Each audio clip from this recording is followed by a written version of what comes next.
500 বছরেরও বেশি পুরনো একটা মসজিদ, যার দেওয়ালে আজও লুকিয়ে আছে ইতিহাসের গল্প। ভাবতে পারো, একটা ভয়ঙ্কর ভূমিকম্প এই অসাধারণ স্থাপত্যকে প্রায় ধ্বংস করে দিয়েছিল, তবু আজও মাথা উঁচু করে দাঁড়িয়ে আছে ফেরুর মসজিদ।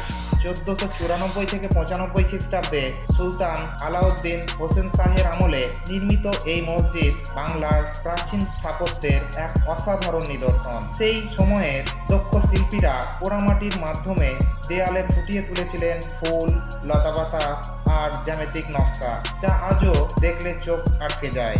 কিন্তু 1897 সালের ভয়াবহ ভূমিকম্প এই সৌন্দর্যের অনেকটাই কেড়ে নেয়।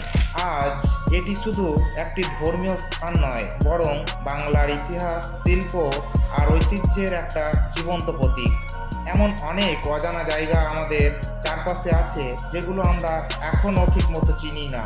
তোমরা কি কখনো এমন ইতিহাসের সামনে দাঁড়িয়ে অনুভব করতে চাও সেই সময়টাকে?